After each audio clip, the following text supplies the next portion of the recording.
Welcome to EconTalk, part of the Library of Economics and Liberty. I'm your host, Russ Roberts of George Mason University and Stanford University's Hoover Institution. Our website is econtalk.org, where you can subscribe, find other episodes, comment on this podcast, and find links and other information related to today's conversation. Our email address is mail@econtalk.org. We'd love to hear from you. Before I introduce this week's guest, I want to thank everyone for all the feedback I received on the podcast with Arnold Kling. I apologize I can't answer everyone personally, but be assured that I read every single one, and I really appreciate the feedback, and that goes for all the feedback you send. A number of people wanted to know why we don't do more timely stuff. I think people like the fact that that was on a timely topic. There are a variety of reasons, one of which is this is a fairly slim operation, and to tape something even a few weeks in advance, often even just a week in advance, and then edit and change it is very costly. So that's we're not like a major radio show here in terms of resources, technological and engineering resources anyway. So that's one of the reasons we don't do more timely stuff. But when we have a chance, as we did on that postscript to the Kling podcast, I think it's imperative that we do it.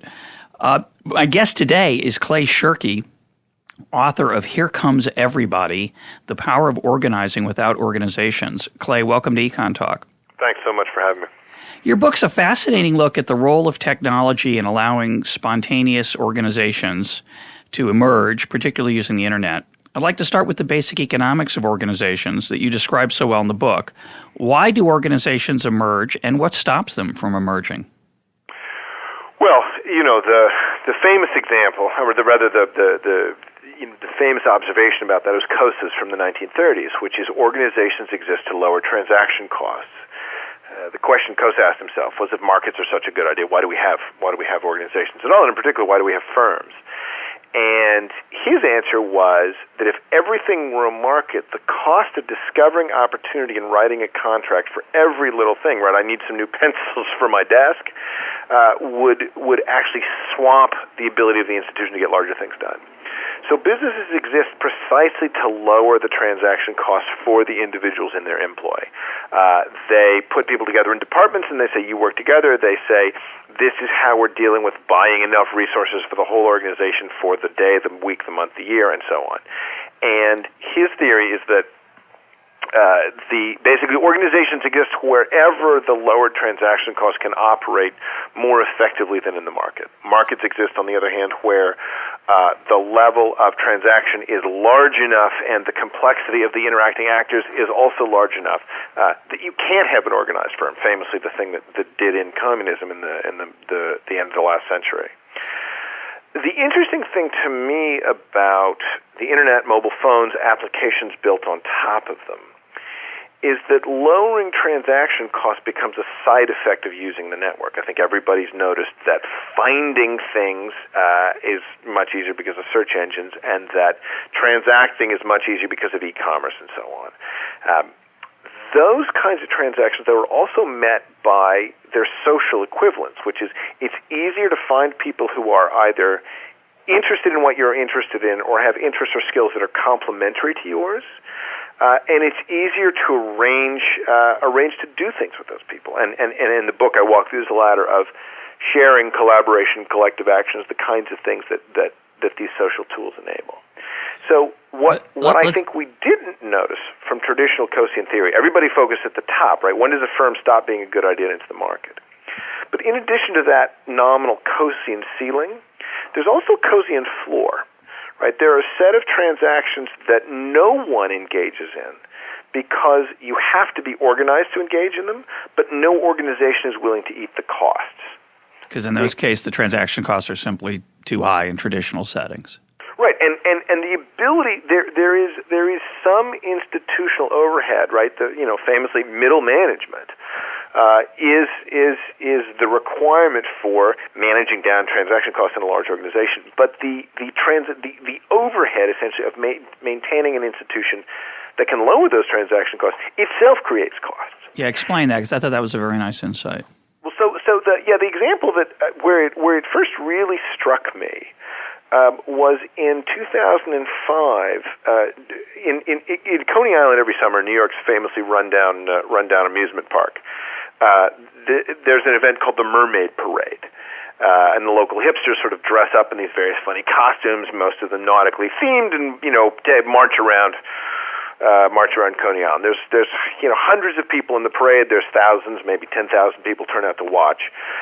It's all very picturesque and fun. And in 2005, up on Flickr, the photo sharing service, came this incredible agglomeration of thousands of pictures, over 3,000 pictures of the Mermaid Parade.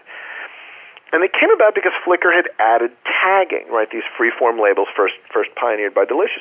People would take these photos, upload them to Flickr to their own personal accounts, but also tag the Mermaid Parade. So if you went and looked at the tag Mermaid Parade, you automatically, as a side effect of the platform, got this aggregate view of the Mermaid Parade.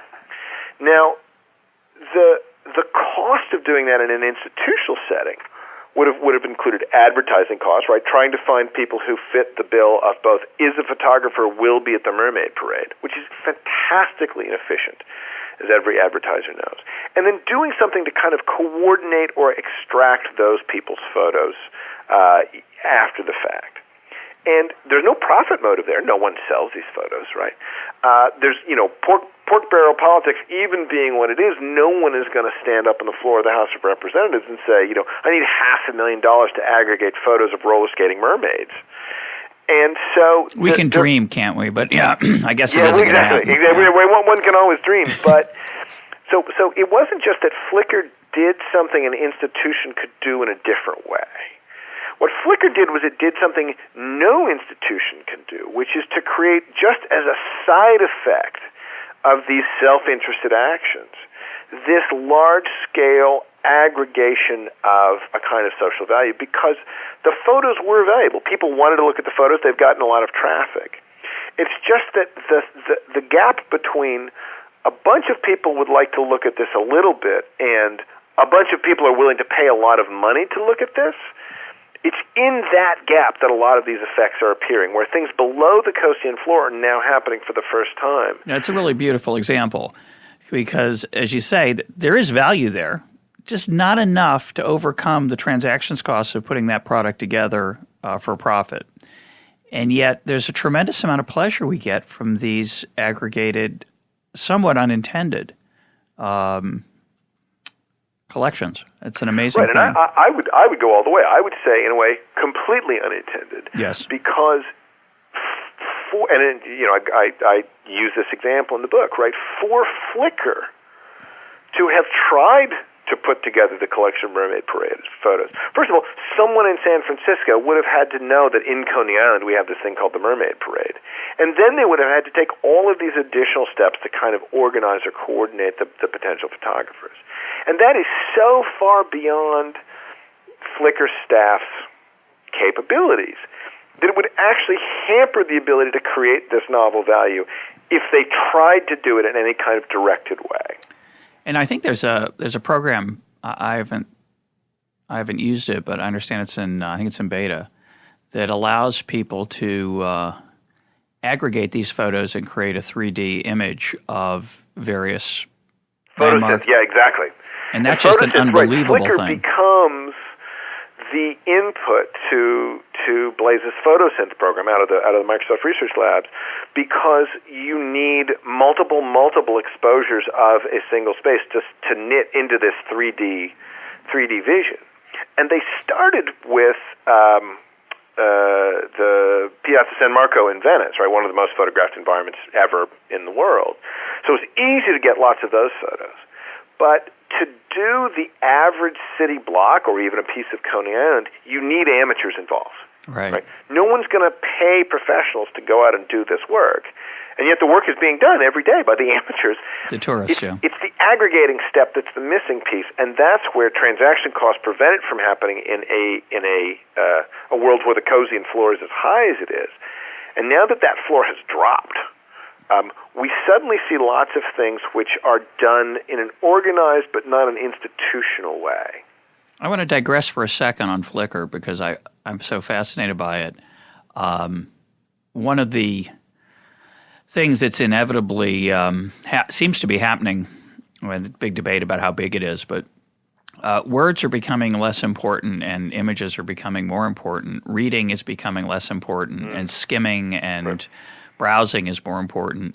And Flickr, I think, has 2 or 3 billion images, and I think Facebook... It's on the way to 3. And Facebook, I think, has over 5. So just that alone is a social phenomenon I think most people aren't aware of. You think about forget about the bandwidth, but just think about the access people have now to visual images, most of which are totally uninteresting, right? Your niece's birthday party with the cake in her hair. I'll put a big asterisk on that totally uninteresting. Yeah, well, go ahead, because I find it extraordinarily fascinating myself. So I'm. But even I mean, you obviously are looking at this as a social contract, but the big change here, right? The change in a way underlying the rest, the technological change underlying the sort of new social capabilities, is the fusing of the old pattern of a broadcast network and a communications network. It used to be that you could tell the difference between kinds of messages depending on their mode of carriage. Somebody who said something on TV was different than somebody who said something on the phone. But now that it's all coming into the same box, people of a certain age, my age and older, are having cognitive dissonance because we grew up in that world. But it's not that way anymore. Correct. And so the photo of someone else's niece is almost totally uninteresting, as you say, in the sense that almost no one in the world cares about it. But the people who do care about that woman are very happy to see that photo. That's correct. We're not used to seeing things that are in public but not for the public, right? If it's out there where I can see it, right, it's implicitly out there for my judgment, whether it's up on a movie screen or on the front page of the newspaper, whatever. That's not true anymore.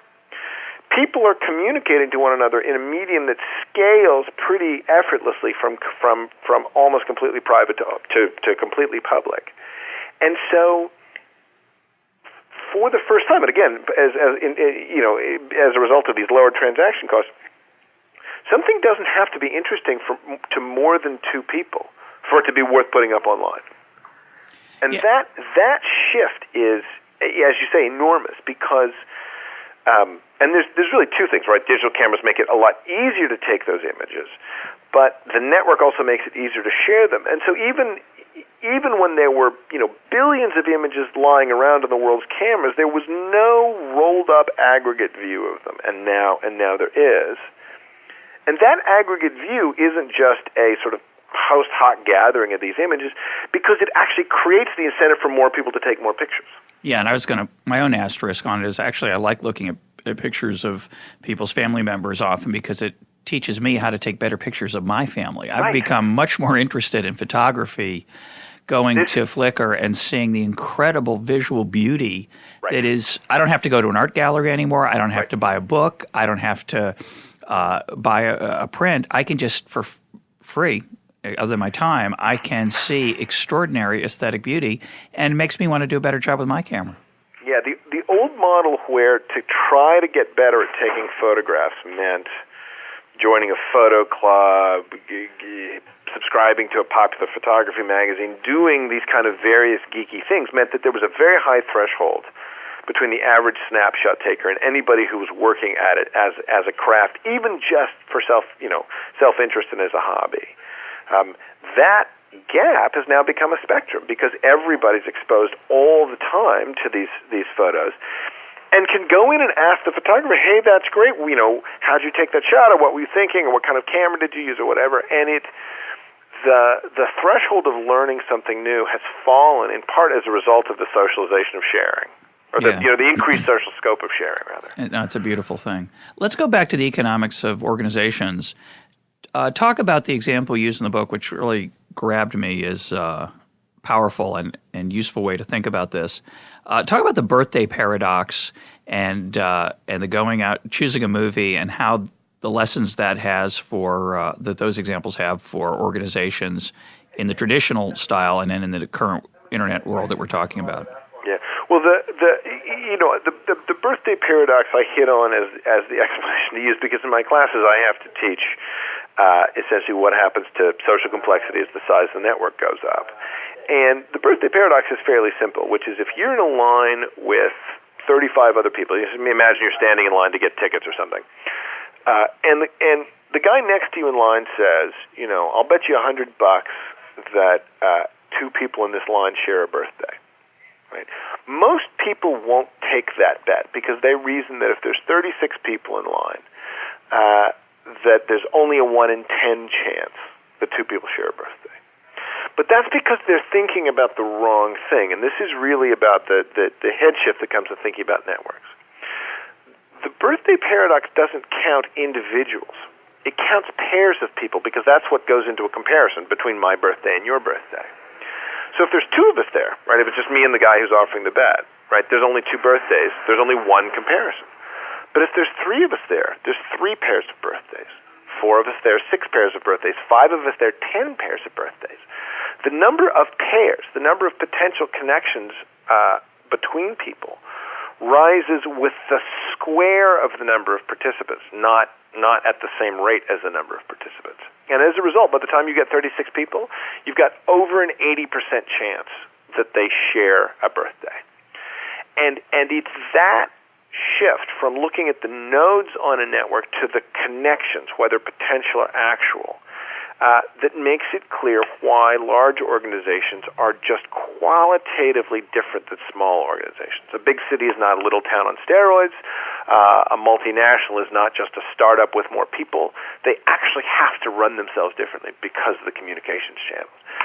The example I used, a slightly more real-world example, again from the book, is if you and a friend want to go to a movie, it's relatively easy to negotiate your way to some kind of, I want to go see this one or that one. Go home, work, whatever, early, late show. You can come to some accommodation pretty easily. Imagine trying to get 10 friends to agree on a movie, which is still a small number for an organization.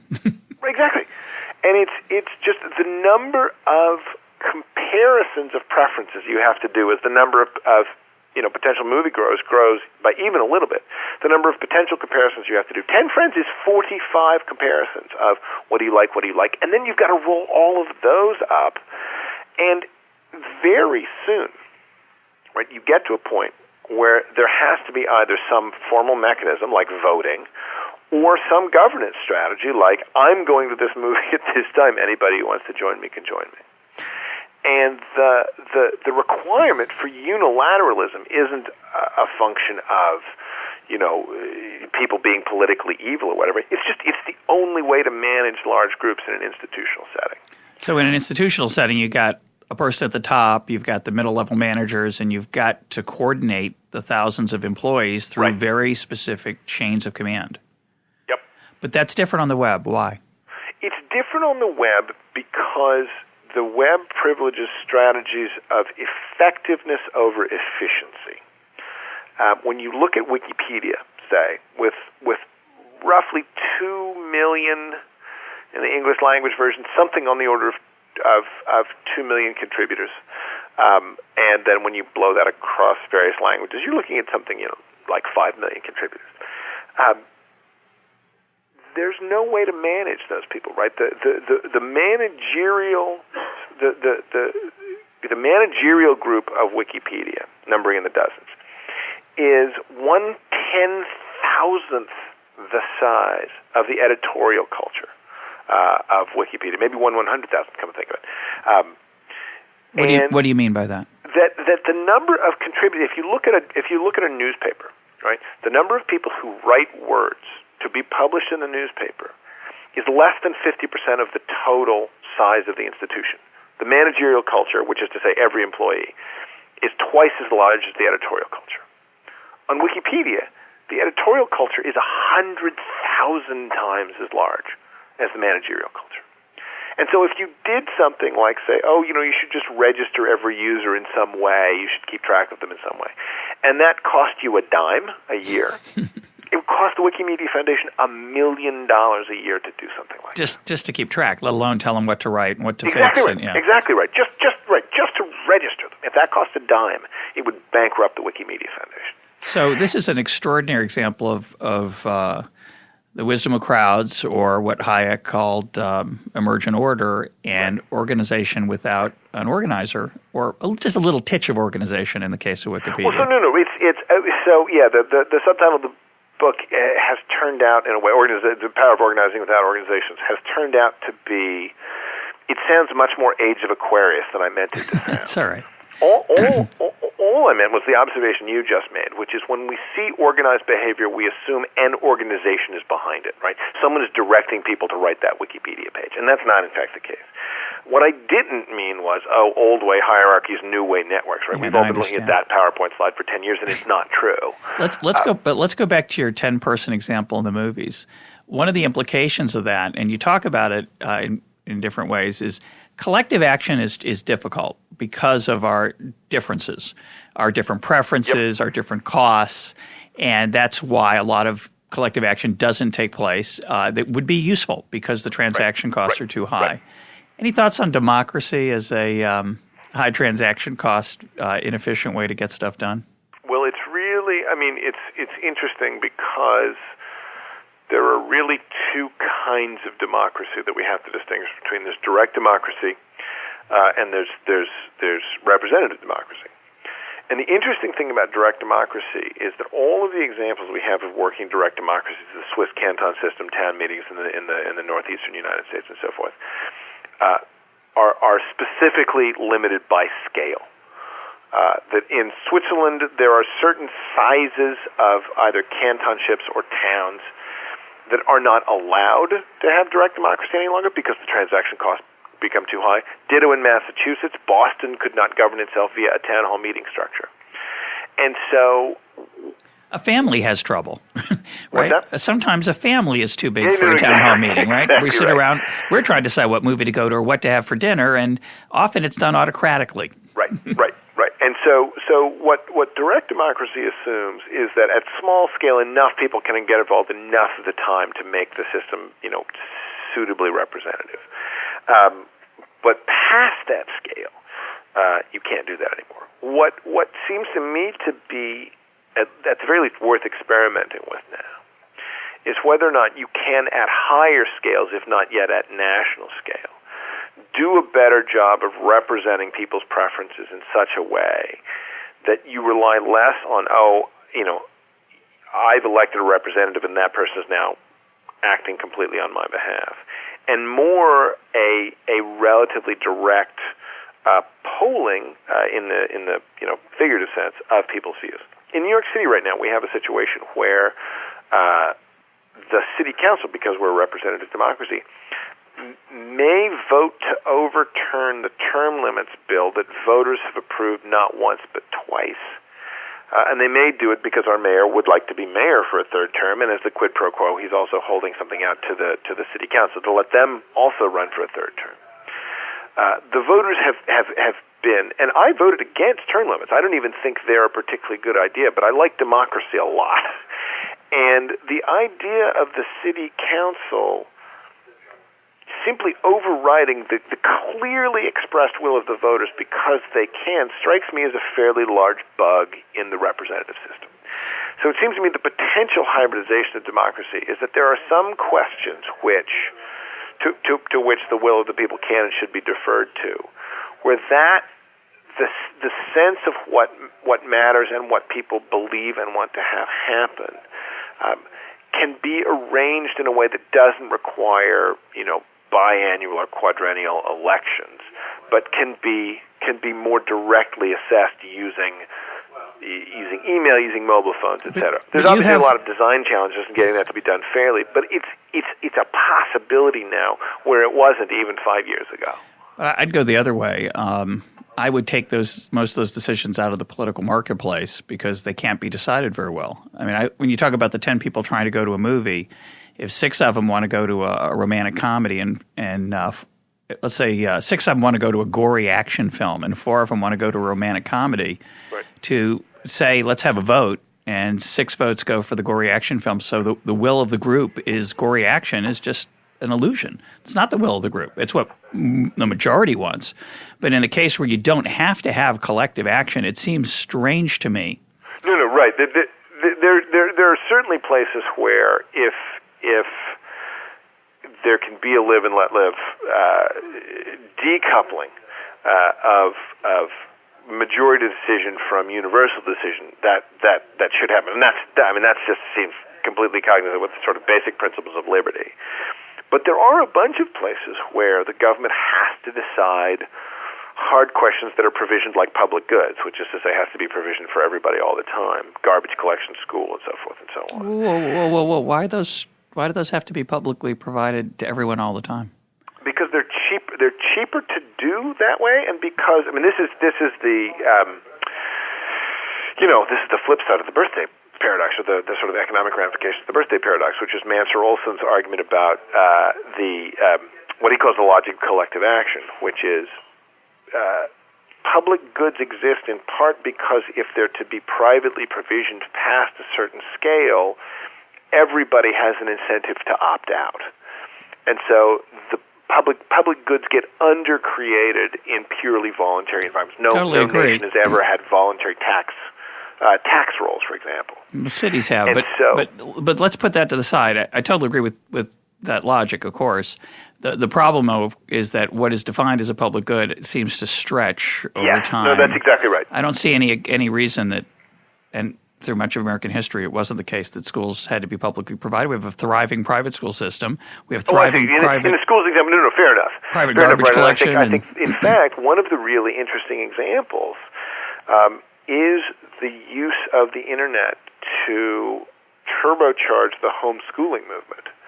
Because that's a nice example. The popular notion of homeschooling is these are people who've dropped out of society. They've essentially, pulled themselves into the walls of the compound or what have you.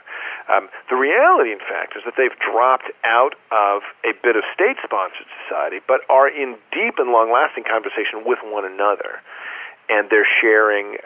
They're sharing educational materials. They're sharing advice. There's a used textbook market that exists only within the homeschooling network, and this is an example of the kind of infrastructure that could previously only be provisioned by the state as support for a large-scale schooling system is now being provisioned not by individual families, each for their own children, but families who are networked with one another and building things that essentially work like the economics of public goods but are not provided by the state. And, when people I like your example of pulling within the compound. I think a lot of people assume that homeschool kids sit by themselves all day in their house reading or on the Internet, when in fact there's also an enormous social component to the homeschool network where people are linking up with other homeschoolers face-to-face using the Internet to create those networks. Right, and this is a big part of the coordination stuff, which is,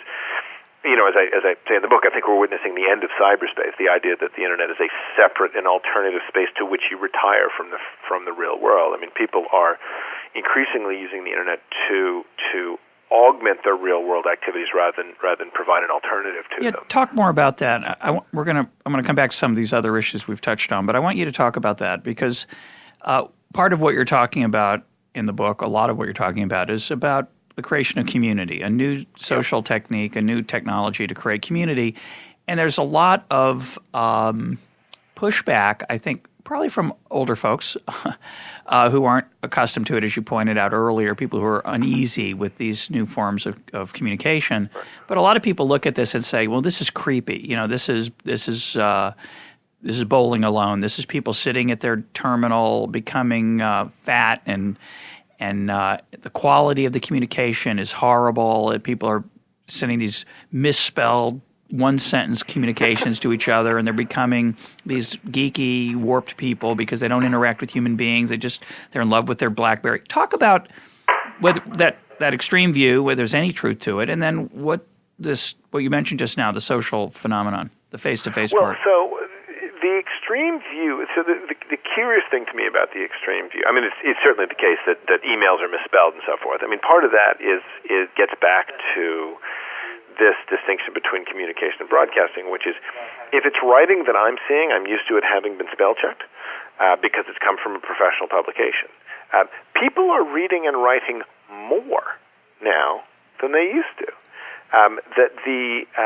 That many of the criticisms that the Internet is coming in for are not actually directed at the Internet. They're directed at the culture created by television.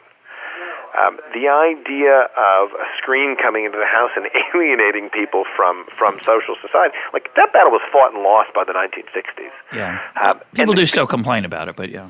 But the complaints have now shifted. Those complaints have now shifted largely to the Internet, to target the Internet, target mobile phones, and so forth. But it seems to me that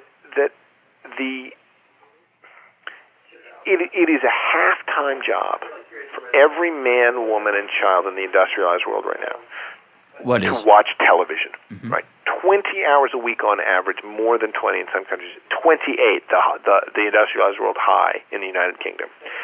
And the idea that the people who are spending a half-time job's worth of time every week, week in and week out, are now doing some of that with a keyboard and mouse attached to the screen. The idea that that's the calamity strikes me as almost completely reverse to what is the case, which is there is much more social interaction going on than there is simply watching TV passively.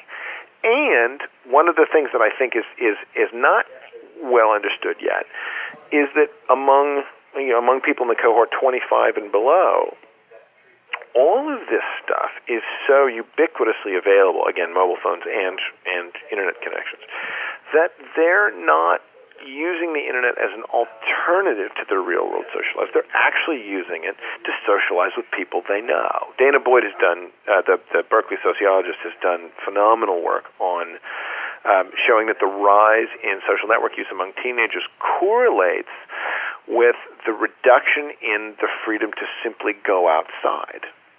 That they're in fact responding to the fact that parents and teachers and other adults are keeping teenagers indoors and away from one another more and more at exactly the moment when we used to socialize directly. And that these kids are responding by maintaining a social life despite the fact that they're being physically restrained from getting around one another. And they're being physically restrained because we're so cautious and worried about our kids getting kidnapped.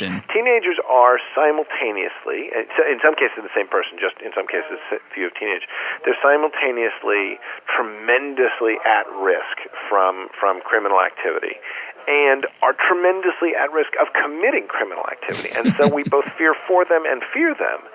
And the result is a kind of mass house arrest for the adolescents in our midst. That's a fascinating observation. And they have responded by moving their social life to the media they're allowed to have access to. When I was 10 years old, I got on a bus. I was living in Lexington, Massachusetts. I got on a bus, got a bus to Arlington, I think it was. I got on the subway, the T in Boston, and went to Fenway Park with a fellow fifth grader.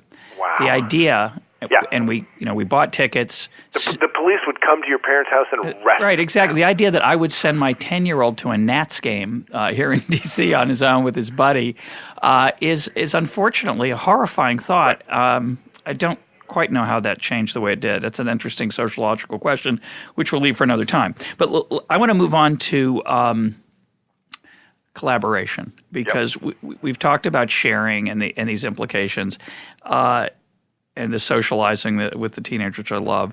But talk about, give us the history of Wikipedia, because it's such an interesting story, this transformation from Nupedia to Wikipedia, and just talk about the fundamental economics of Wikipedia and where you think it's where it's going and where it's been.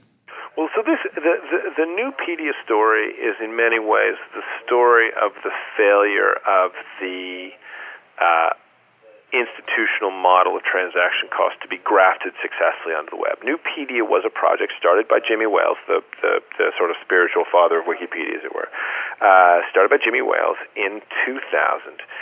He had previously been at a company called Bomis, and in fact it was his company, had a company called Bomis, and had seen how eager users were to contribute, right? Again, because once we're let out of this television dominated consume-only world to actually produce and share things, people gravitate towards that because we're social creatures.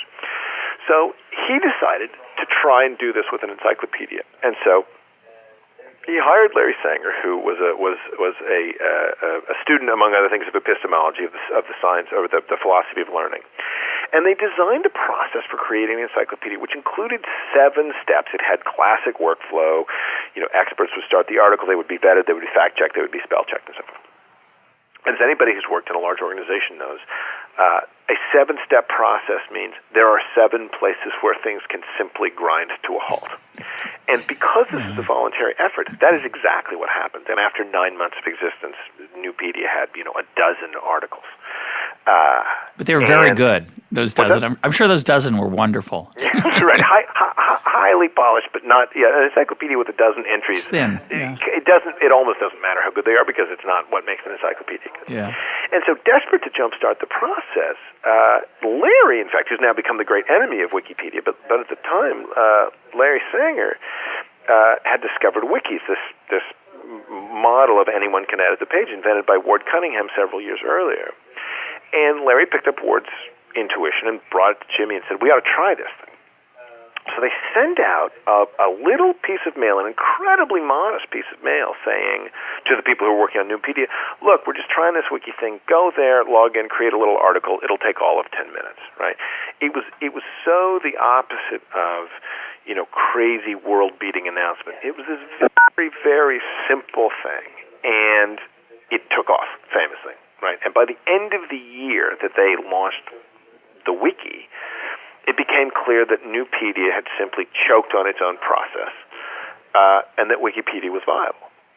And Wikipedia was viable because it replaced all of the organized process that forms around institutions that manage transaction costs. We need this checkoff and that kind of expert and so forth.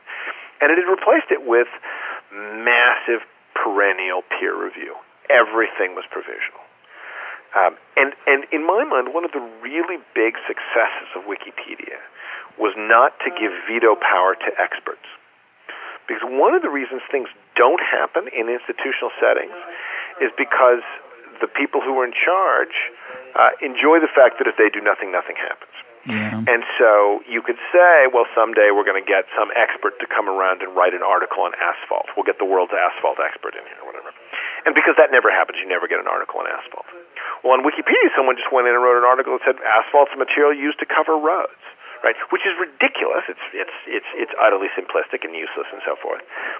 But once that article went up, other people went in and said, that's ridiculous. I could do better. And then they started to. And now the asphalt article is 2 separate 5,000-word, highly researched articles, one on the chemical asphalt and one on asphalt concrete used to cover roads. I can't wait to read that. And it's that ability to switch the process from efficient to effective. Wikipedia is the opposite of efficient. It's a farrago of inefficiency.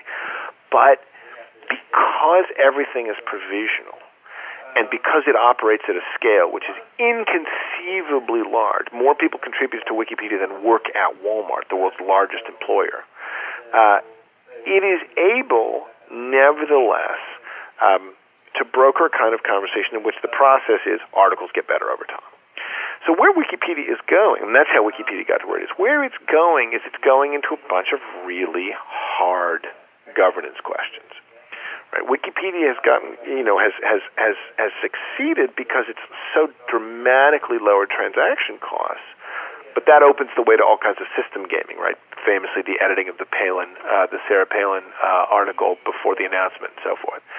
And so Wikipedia is having to back into certain kinds of governance models to prevent people from taking advantage of the system. And it's in my mind, the Wikimedia Foundation now essentially makes up the experimental wing of political science because they're having to figure out how to balance the relative freedom of anybody to participate with the fact that they expose themselves to a lot of system gaming when that happens. I mean, on a more trivial level, I have the same problem on my blog at Cafe Hayek.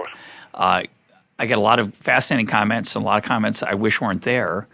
I don't want to run the comment section because I spend all my time on it. It's not worth it, so I let it emerge into whatever it's going to be. It's not so important, but Wikipedia is a very much more useful thing than my blog. So it's a very challenging question. Let me ask you a technical question about Wikipedia. Mm-hmm. If I go into Clay Shirky's Wikipedia entry and I decide to change your birthplace to Hawaii and that your real middle name is Wiki and I add a bunch of garbage up there. Uh-huh. Well, you might visit your page now and then, so it's not a very good example. Let's say I do it to George. I actually don't. Although I send other people. I've given up on my own bio, and I just send them to the Wikipedia page. Yeah, I mean, I've never touched mine. I've got a bio up there too, and I edited mine once to change my birth year to the correct one, but other than that. But what I find interesting, and I think again, those of us who aren't as technologically savvy as others, I mean, I've sent a lot of people to Wikipedia over the age of 50, and they say their first question is always, "Well, how do I know what's right there?" And of course, we understand that. As a collaborative process, it might not be right, but we understand that mistakes get fixed. What stops? What's the process by which those mistakes get fixed? In the following sense, there's a George Washington page. If someone goofs around with the George Washington page and makes him, let's say, says he was born on the planet Mars, how long does it take to get fixed? Who fixes it? Who notices it? Do you have to surf there? Does someone have to? No, you don't. So who notices it are people who have put that page on their so-called watch list. And the minute anybody makes a change, anybody who's got the page on the watch list gets a piece of email or gets an alert saying, "Oh, such and such a page changed." And they go in and they look at the change, and not everybody who's got it on the watch list looks at the change all the time, but people go in and look at the change and they'll say, "Yeah, okay, I'm not going to touch that. That looks fine." Or they're going to say, "Oh, George Washington, not born on Mars. I'm reverting this change." So there's a set of voluntary editors who are doing that. Yeah, right. It's just everyday people. It's just people. Yep. But the fact that it's just people, it's people who care. It's people who care. And so here's the amazing thing that wikis do. They make it easier to undo damage than they make it to do damage. Imagine it was easier to take spray paint off a brick wall than to put it on. That's the energetic shift of a Wikipedia, right? We're used to graffiti. We're used to vandalism. What we're not used to is a world in which the design of the system makes it easier to undo vandalism than to do vandalism. So there was a site that went up, Wiki Travel, and because I look at novel wikis for research or whatever, I go to Wiki Travel. It's been up a day or so. When I looked up, there was already an entry on New York City. I go and look at it, and it's a joke, right? It's somebody went and put in this ridiculous joke entry on New York City, basically kind of expressing contempt for the entire process. For the process or for the city? For the process, because they also did it to Boston, Massachusetts, and one other place. Okay. So I looked at this, and I deleted it, and deleting it took me less than 30 seconds. Then I went and found that user's IP address, and I looked at the other things that user had done, and I went to all of those articles, and they were all fake. It took me end-to-end, minute and a half, 2 minutes, to undo about 2 hours of work. This person had gone in. They obviously thought they were very clever. They were making these funny things. Ha ha ha! They were gonna be getting all this attention. And then some guy they don't even know goes in and in less than 2 minutes just resets it. So suppose that those articles were all serious, and you just didn't like this person, or you didn't like the person, the author's political perspective, or the author's view of urbanization, whatever it was, and says, I'm going to mess with this guy. I'm just going to take down all his articles. Yep. You could do that too, right? Right. So it's kind of like reverse vandalism. Taking the spray paint off can also be costly because it takes down art. So the absolute worst case is you get into an edit war, where a group of people completely committed to doing that kind of work essentially fight each other back and forth. That happens occasionally on Wikipedia, and they lock the page. But the thing is, because my changes are also in the history list, somebody else can go in and say, hey, somebody deleted the whole entry on New York, and that shouldn't be back there. That shouldn't be the case. So in the logistics of the system, is there a backstop who says, this Shirky guy's a jerk. He's clearly the bad guy here. I'm gonna keep the articles, or is it just going to keep evolving and can go back and forth? It keeps evolving and goes back and forth to well into the 90th percentile. There are some famous examples, as with the editing of the George Bush article in the run-up to the 2004 election. Funnily enough, the Galileo article right now is what's called semi-protected, which is to say there are some additional controls for anonymous users to be able to edit it, because the 500-year-old flame war about the Catholic Church's culpability in the trial of Galileo has now alighted on Wikipedia. Well, that's so awesome. It's just so fascinating. It's amazing. The basic answer to your question is no. Having a court of final appeal is not part of almost any of this process. The completely factual answer is yes, there is a group of people who will weigh in, but remarkably, in over 99% of the cases, it's not actually needed. It turns out that with the right incentives, including the knowledge that the software is basically on the side of the angels, right? That it's designed to help people defend something good rather than to create something bad or destroy something good. Emboldens the people who want Wikipedia to be better today than it was yesterday. And because it makes it so much easier to defend than attack, the defenders have an advantage, which is it's one of the first examples in the history of the Internet where the defenders have an advantage. You will have been on a mailing list or a bulletin board somewhere where some set of blowhards just comes in and ruins it for everybody, right? And, sure. and they're ruining it for everybody in part because there is no defense against them.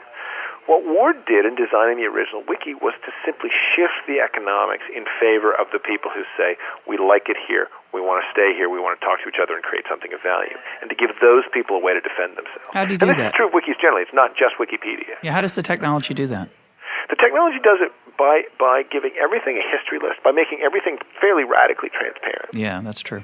So that if I say, oh gosh, this guy went in and he changed all of these salient facts about George Washington, I don't have to go in and do the same amount of work you did to undo the fact. I just pick the last edit before you touched it, and I repost that. Yeah, that's very cool. It's because the whole history of the thing is available that if I don't do anything else, I can at the very least reset a vandalized article to its last known good state.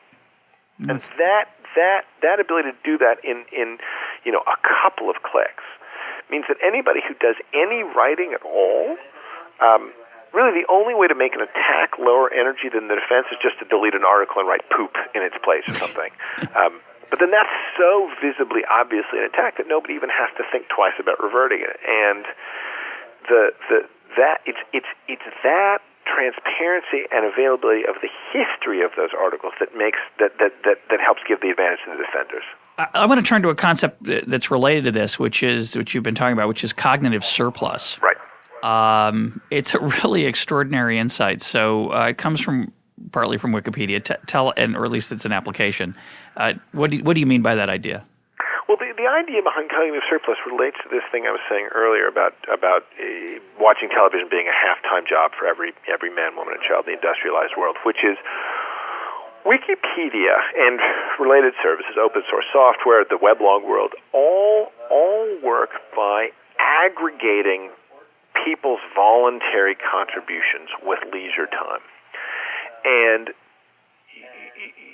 you will see a lot of people essentially saying, where do people find the time to do this? In fact, I was asked that question. I started thinking about this model when I was talking to a television producer who was interviewing me to see if I should be on a show after the book came out. And I told her about Wikipedia, and she came back to me and said, where do people find the time? And I said, nobody who works in TV gets to ask that question because the time comes from the 20 hours a week we all spend watching television now, and it's really the shift. So the idea of cognitive surplus is the shift from seeing leisure time, time that we have when we're awake but not working, that we can all voluntarily commit to activities that make us happy. And it's the shift from seeing that as an individual problem of what do I do with 20 hours every week to seeing it as an aggregate that we can design around. So Wikipedia looks like this huge, crazy thing, right? And Martin Wantenberg and I at IBM traded around some figures. We have calculated that sort of back of the envelope, Wikipedia in all its languages has taken roughly 100 million hours of human time, which seems like a big number. Until you compare it to the trillion hours a year of television viewing in the industrialized world, or to put a different gloss on it, to note that Americans watch 100 million hours every weekend just watching ads. So once you start thinking of this surplus of leisure time as something you can design around in aggregate rather than something that each individual has to deal with, things like Wikipedia become much more explainable because it doesn't take It doesn't take a lot of recruiting and management the way organizational or institutional work does. It just takes invitation and rewards, right? Anybody can come in. If you come in here and like it, come do some more. And it's really people who are designing around that surplus as a kind of raw material for the 21st century, rather than just a series of individual leisure time choices that are, I think, designing the services that are really, they're just really providing a kind of, a set of capabilities that just couldn't have existed prior to now. And one of the things that fascinates me about it, and it comes back to our earlier conversation about public goods, is that I think if you'd asked an economist in 1950, 1960, 1970, 1980, 90, even 2000, could Wikipedia work, they'd all say no. Most of them would, because they'd say... A bunch of people are still saying it won't, yeah. But they'd say, well, it can't work, you see, because you don't get any glory. Or you get so little glory from this. There's no profit. Everyone's going to free ride. They'd love to read Wikipedia if it existed, but no one's going to create it because... It's there's a free riding problem, and those folks were wrong. Yeah. They misunderstood, and it's not just economists. People misunderstood the pleasure, the pure pleasure that overcomes some of that free riding problem, and the pleasure. What's interesting about it to me is that there is some private return in all these examples. So when I put up my first pictures on Flickr, I got comments, and I could look at my hit count and see that people were finding it, and I could link to that page on forums about the camera I was using. Yep. And I got some trivial, non-monetary, which is not irrelevant, but not large, non-monetary pleasure from that experience. And I presume that Wikipedia people do that too, but it's a massive social, public, positive externality when people are doing this. Exactly. And it's unprecedented in human history. I mean, it's one thing to go down to your soup kitchen and volunteer there. That's a good deed that presumably makes the world a better place. This is a way to contribute to the world that people are doing voluntarily and getting pleasure from it. Yeah, and seems to be, and both lasts and is globally available. So here is the theory that I have. This is actually, a theory is too grandiose a word. Here is some wild speculation. And it actually relates in a kind of tangential way to the current financial crisis. Bill Hamilton, the biologist, once said, every scientific theory goes through four phases of reaction, which is, that's not true. Right. That's an interesting, if perverse, way of looking at the world. I see the experimental evidence accounts for certain edge cases, and I have always believed it. Everyone knows. It's obvious. Exactly. Behavioral economics is now, it is in the last several years, in part because of the Nobel Prize and so forth, in part just because of the mounting weight of the evidence, it's attained that third state, right? Everybody now understands that there are cases which the neoclassical model of economics does not explain, which behavioral economics does, famously the ultimatum games, dictator games, and so forth. We have not yet seen an interpretation of human behavior that moves behavioral economics to the center of the calculation rather than the neoclassical model. And the fact that it's an externality, the fact that Wikipedia is described in classic economic terms as a positive externality, meaning, by the way, updating the theory might not be a bad idea. Yeah. To internalize non-financial motivations is a way of explaining the world. Because if Wikipedia is an externality, your theory isn't working hard enough to explain what's going on. Yeah, the presence of these motivations is, I think, a hard question to take on. Yeah, I should add, when I said positive externality, I used the term first. It simply means a benefit that I don't get to capture. I understand it, but that's for my list. That's for our listeners. But because the benefit is external to the calculations, I think that Wikipedia will stop being viewed as an externality because it is the thing that people are actually reacting towards. The externality of Wikipedia is, in fact, the business value it creates, right? The positive economic effects of Wikipedia are the externality, and the social effects are what are internal to the transaction. Yeah, it's an interesting point. Just to defend neoclassical economics for a moment, a number of people, including myself, actually, ironically, have tried to incorporate altruism into the formal models of so-called homo economicus, social, economic man who only cares about profit. And I think Adam Smith understood that was wrong. And in fact, if you go to the new edition of the Concise Encyclopedia of Economics, we'll put a link up to it for the listeners. I have an article on charity, which economists have been thinking about for a long time, hundreds of years. So it's a bit of a straw man to say that economists weren't aware of the fact that people get pleasure from helping others. I think they do. What's fascinating is that the models of how much of that would take place were quite sterile. And I think you're right that we don't understand why those sterile models. We understand why that they don't work. That there's a lot of voluntary activity that takes place that seems to be outside the scope of the traditional model. But I think the challenge for behavioral economics is trying to do something other than saying, the other model was wrong. As you say, it needs to be embodied in the model in a more thoughtful way, and that may be beyond the scope of social science.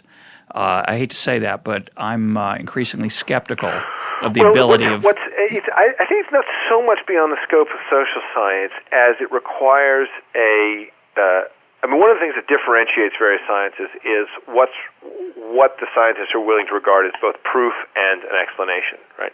If you get a biologist to account for something to the 95th percentile, right, eureka, right, they're popping champagne in the hallways, right? A physics experiment that only counts things to the 95th percentile is wrong on its face. And so because social life involves so many more truly complex feedback loops, both positive and negative. That's correct. The physics of this stuff is much more like the physics of weather than the physics of gravity, which is to say the degree of predictability, even when you know all the inputs, is much lower than I think the classic, than the neoclassical model hoped for. And it's so I think it's not so much whether or not it's beyond the bounds of social science to explain, as it is understanding the explanations are going to shift to being largely probabilistic. About the best we can say is cloudy with a chance of collaboration, and that case means that that effect means that a lot of this stuff is now going to be stuck in a world of special cases, right? If I launched the identical software with as identical input conditions as I could create, I could not create an alternative to Wikipedia because Wikipedia itself already exists. Right. So I think the next question we can close on this is what we can do with that cognitive surplus. I mean, I think one of the themes our listeners have heard on here a few times is I think the American standard of living, at least until this month. We're taping this on October, I think it's the 10th, 2008. Stock market's not doing real well this week. Okay, are you looking at the numbers now? Or? No, I don't have to. It's been a bad week. Fair enough. It's been a bad week so far. It's not climbing out of that hole. I don't think it's coming out today, but it might. We'll see. But my point is that we're in the middle of a pretty bad financial mess. But if you look back at the last, say, 50 years or 30 years or even 20 years, I think one of the things I heard this from my colleague Larry Iannacone. When we talk about our standard of living, one of the things we neglect, one of the many things we neglect when we try to measure it, is what's changed in the workplace. So in the workplace in 1900, most Americans, about 40%, were on the farm. That's a pretty unpleasant life. It's brutal. It's dangerous. Today's workplace is remarkably safe, but it's less brutal. But it's less brutal in one particular way that I think people fail to notice, which is the amount of leisure that's available while you're under the roof, to the extent you're under a roof, of your employer. And people take lots of leisure on the job. And I know a lot of you out there have told me you listen to my podcasts at work. I'm not quite sure what you're doing at work. I don't want you to lose your job, but I find that fascinating. And I think this cognitive surplus you're talking about is really ubiquitous. Of course, some of it comes not just from TV, but from family life. I mean, there's other challenges we have with dealing with this. But my closing question is, we've got all this opportunity to create collaborative projects because of the lower transactions costs that we started talking about. Any thoughts on what those might be? Because they're not going to be another Wikipedia, as you point out. It's going to be something else. Right. No, that's right. Well, so here is again in the world of speculation. The greatest successes we've seen in harnessing this surplus have come in the domain of either sharing or collaborating on the creation of intellectual property. And it seems to me that the signal non-technological event that's enabled that to happen was the creation of the GNU public license, the first example of what we now call open source licenses, founded by Richard Stallman, the Free Software Foundation 25 years ago this year. And what that license did is it injected the right amount of inefficiency into the intellectual property system. It said essentially, you can share if you abide by these kinds of rules, but not if you don't abide by these rules. And the rules being essentially share and share alike, right? That you can change this piece of software as long as you share your changes, and when other people change their software, they'll share their changes with you. And it created, in using copyright law as the vehicle, it created something that actually subverted rather than extending the traditional goals of copyright, which is to say, it created more rights for the user and fewer rights for the creator.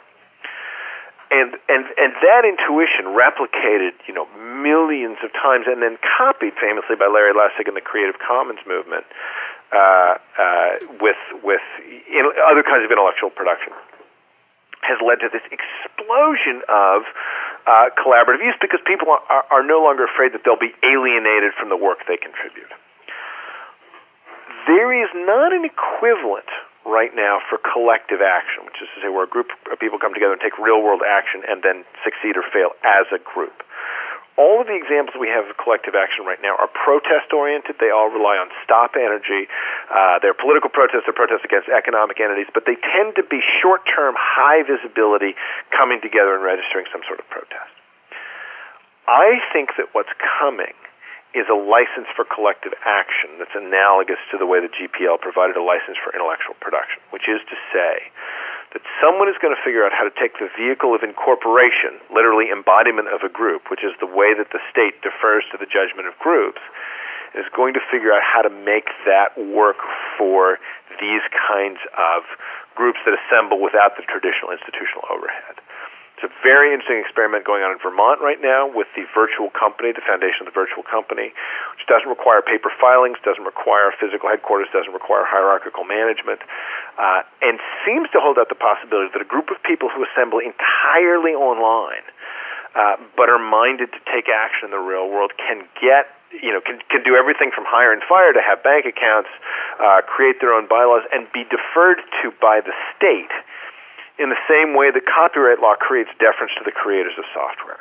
And if we get that, if we get a license for collective action that actually works, I think we're going to see an explosion of this stuff spilling out of just intellectual property production into groups that are affecting things well outside the sphere of pure information. Of course, the state would see that as a competitor if politicians were wise. And would I think see that? I think it would be not wrong to see it that way. But the state has I think regarded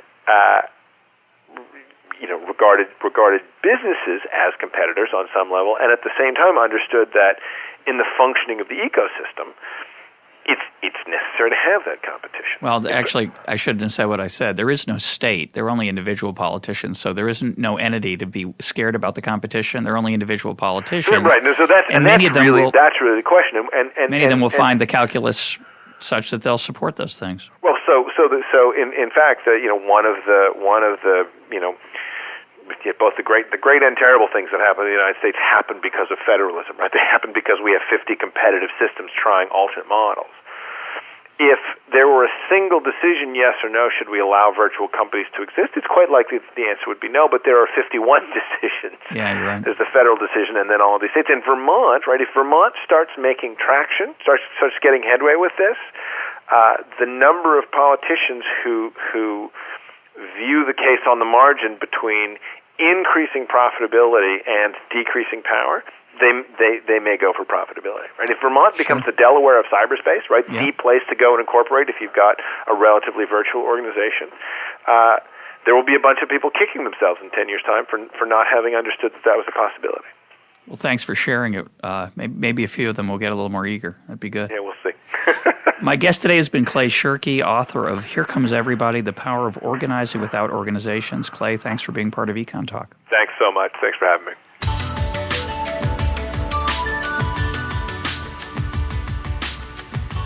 This is EconTalk, part of the Library of Economics and Liberty. For more EconTalk, go to econtalk.org, where you can also comment on today's podcast and find links and readings related to today's conversation. The sound engineer for EconTalk is Rich Goyette. I'm your host, Russ Roberts. Thanks for listening. Talk to you on Monday.